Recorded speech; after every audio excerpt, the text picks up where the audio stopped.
자, 오늘의 시사평론, 대한민국의 시사 레이더 리엘 파트너스의 이승기 변호사 연결되어 있습니다. 자, 이승기 변호사님 안녕하세요. 예, 안녕하세요. 네. 자, 오늘 첫 번째 이슈 뭡니까?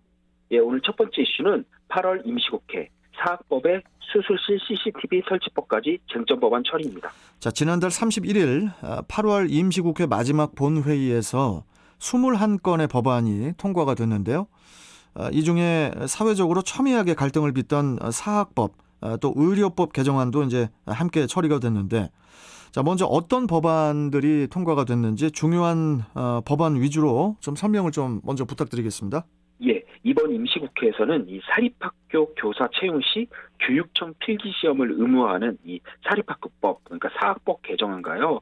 또 수술실 CCTV 설치를 의무화하는 의료법 개정안, 그리고 군 성범죄를 이제 민간이 수사하고 재판하도록 하는 이제 군사법원법 개정안 등 총 21건의 법안이 통과됐고요. 네. 여기에 이제 한미 방위비 분담금 협정 비준 동의안도 함께 처리가 됐습니다.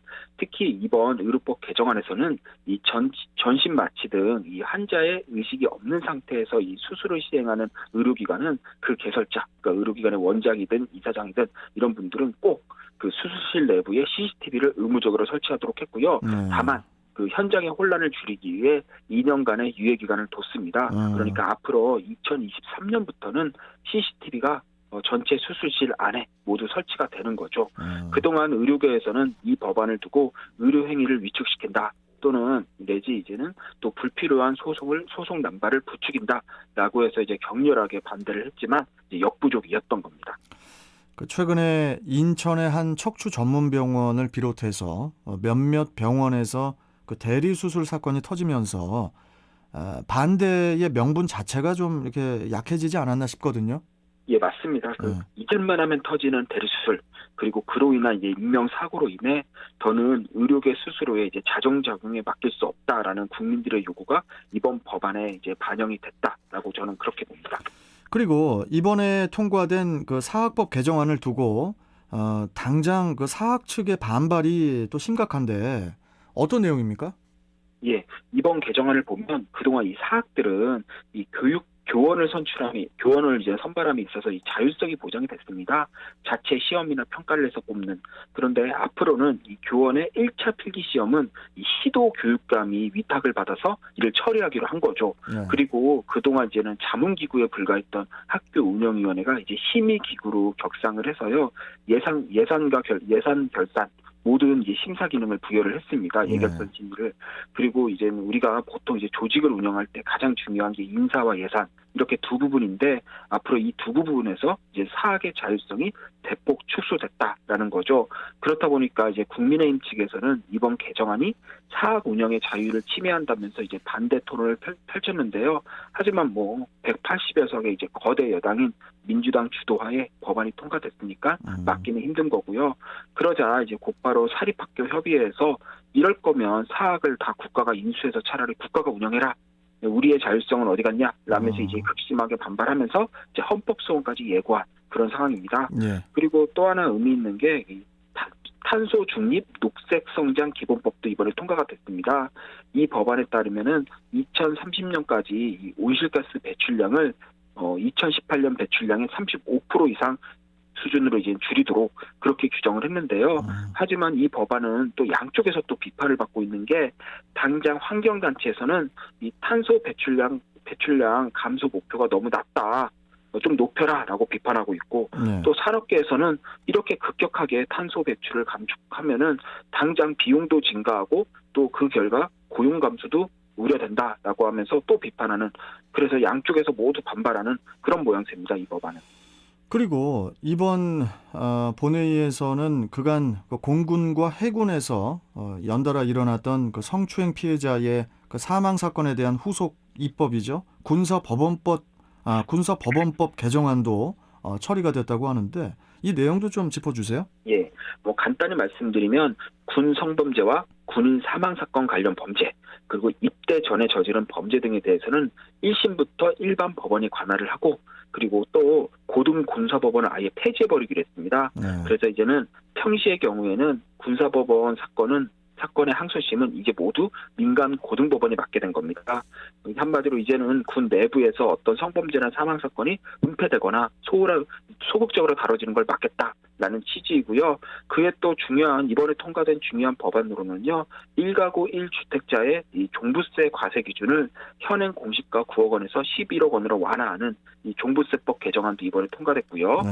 그리고 우리가 이제 구글 갑질 방지법이라고 해서 어플리케이션 마켓 사업자가 거래상 지위를 부당하게 이용해 이 모바일 컨텐츠 제공 사업자에게 특정 결제 방식을 강제하는 행위, 그러니까 인앱 결제라 그랬죠. 예. 구글에서는 이 행위를 금지하는 전기통신사업법 개정안도 이 전 세계 최초로 이제 통과가 됐습니다. 예. 그리고 국회에서 그동안 이 게이트키퍼 역할을 했더니 법제사법위원회, 이제는 법제사법위원회의 심사 권한을 이제 자구 체계 심사로 한정하고요. 심사 기한도 120일에서 60일로 줄이는, 그래서 이제 법사위의 권한을 대폭 축소시키는 이 국회법 개정안도 이번에 함께 통과돼서 이번 임시국회에서는 상당히 좀 이렇게 좀 쟁점적인 법안이 상당히 많이 통과됐습니다. 이번에는. 그렇군요. 예. 이제 알겠고요. 자, 두 번째 이슈 전해주시죠. 예, 다음 이슈는 언론중재법의 운명, 여야 9월로 잠정 연기입니다. 이번 그 임시국회에서 언론중재법이 이제 여야 합의로 처리가 연기가 됐는데 이 내용 짚어주세요. 예, 여야 합의로 이 민간 전문가가 참여하는 협의체를 구성해 추가적으로 논의를 한 뒤 9월 27일 법안을 상정하는 방향으로 이제 여야가 잠정 합의를 했습니다. 네. 이 민주당에서도 뭐 마음만 먹으면 통과를 시킬 수 있었죠. 하지만 무작정 밀어붙이기는 좀 어려운 게 일단 보수와 진보를 가리지 않고 이제 국내의 대표적인 언론사들은 모두 이 법안에 반대 입장입니다. 그리고 진보의 대표격인 정의당 역시도 이 법안 폐기를 주장하고 있는 그런 상황입니다. 한마디로 언론의 자유, 표현의 자유를 위축시킨다라는 거고요.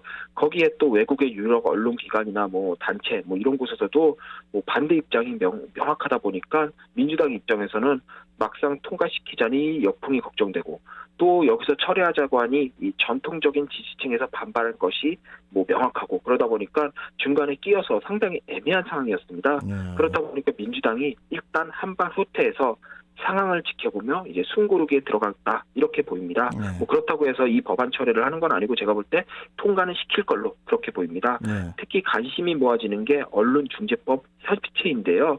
협의체는 총 8명으로 구성이 되는데 국민의힘과 민주당 이 양당이 의원 2명과 언론계 전문가 2명씩을 각각 추천할 예정입니다. 그러니까 여기서 치열하게 논의될 걸로 보이지만 완전한 합의안이 나올지에 대해 묻는다면 저는 뭐 양당 모두 첨예하게 대립하는 사안이니까 그건 좀 어렵지 않을까 이렇게 봅니다. 여야 모두 저 일정을 미루는 데는 이제 저 합의를 했지만은 방금 말씀하신 대로 입장 차가 서로 커 보이거든요. 예, 맞습니다. 네. 민주당에서는 뭐 같은 법을 보고 민주당에서는 가짜 뉴스로부터 국민들을 보호하기 위한 법이다라고 평가하는 반면 또 국민의힘에서는 언론중재법이 아니라 언론재갈법이다. 언론의 자유를 위축시키는 악법이다라고 해서 완전히 다르게 판단하고 있습니다. 결국 언론중재법 협의체에서 합의가 안 될 가능성이 높습니다. 그럼 그렇게 되면 민주당은 협의는 했지만 국민의힘 측에서 소극적이었다. 아니면 주장을 굽히지 않았다라고 하면서 법안 통과를 밀어붙일 그럴 가능성이 높고요. 또 국민의힘에서는 여야 합의가 안 됐다면 필리버스터를 동원해서라도 법안 통과를 결사 반대할 그럴 가능성이 높습니다. 특히 국민의힘 측에서는 뭐 아무래도 언론기관은 물론 정의당까지도 같은 입장이니까 끝까지 반대할 수 있는 그런 명분이 있는 거죠. 네. 그렇다 보니까 이번 언론중재법은 지난해 공수처법 이상으로 여야가 정말 법안 통과 과정에서 정말 치열하게 대립하지 않을까 그렇게 보입니다. 알겠습니다. 자, 오늘 말씀 여기까지 듣도록 하겠습니다. 고맙습니다. 예, 감사합니다. 네, 시사평론가 리엘 파트너스의 이승기 변호사와 함께 했습니다.